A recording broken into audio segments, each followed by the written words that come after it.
extrêmement convergentes. Je crois que c'est très clair que le voyage de Netanyahou à Bruxelles et sa rencontre avec Mike Pompeo, c'est un message d'Israël par le biais des États-Unis au Hezbollah, au Liban. Et il faut revenir au discours de Netanyahou à l'ONU au mois de septembre avec les photos très précises des installations du Hezbollah depuis finalement la fin de la guerre ou la quasi-fin de la guerre en Syrie. Le Hezbollah, qui était très impliqué dans la guerre civile en Syrie, s'est complètement reporté sur le Liban en construisant des usines et des centres d'armement à travers le pays. Et ça, c'est une menace réelle pour Israël. Israël veut absolument neutraliser cela.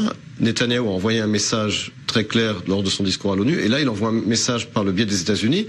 Et n'oubliez pas ce qui s'est passé également le mois dernier, lorsque Netanyahou et son gouvernement ont accepté ce qui a été perçu par une majorité d'Israéliens comme un cessez-le-feu humiliant avec le Hamas à Gaza. Pourquoi ?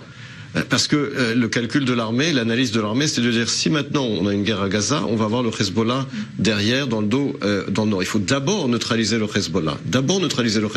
Et là-dessus, on a le soutien du gouvernement Trump. Parce que le gouvernement Trump, pour lui, le Hamas, ça n'est pas un véritable problème.